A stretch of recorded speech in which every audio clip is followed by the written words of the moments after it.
আমরা আসলে ওই ধারাবাহিকতা নিয়ে চিন্তা করছি যে আসলে কালকে যে ম্যাচটা আছে এটা যেন আমরা ভালো শেষ করতে পারি।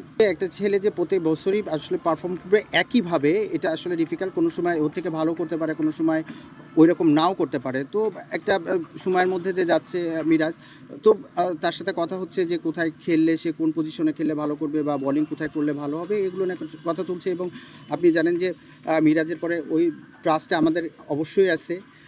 এখন যে কোয়ালিফায়ার রাউন্ডের ম্যাচগুলো আসতেছে সামনে, এবং এখানে জানেন যে এক্সপিরিয়েন্সটা খুবই ইম্পর্ট্যান্ট একটা ব্যাপার। তো আমরা এখনও খুবই আশাবাদী এবং সে এই ম্যাচগুলোতে আরও বেশি ইম্প্যাক্ট রাখতে পারবে। Bashundhara public school and college 2026 শিক্ষাবর্ষে ভর্তি চলছে।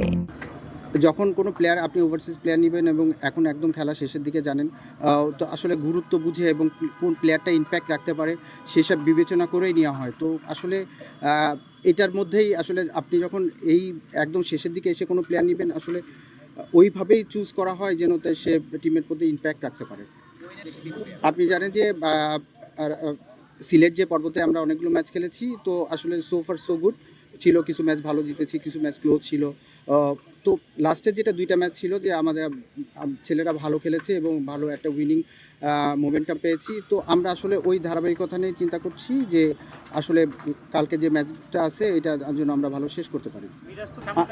আমি যেটা দেখেছি যে শুধু আমার টিমের প্লেয়ার না, আমার টিমের প্লেয়ার আছে স্কোয়াডে, এবং অন্য টিমে যারা প্লেয়ার আছে তারা আসলে এখনই ওয়ার্ল্ড কাপ নিয়ে কিছুই চিন্তা করছে না। তারা আসলে পুরাপুরি ফোকাস বিপিএল নিয়ে, এবং বিপিএলে তারা কীভাবে টিমকে কন্ট্রিবিউট করতে পারে সেটা যে টিমেই খেলুক না কেন।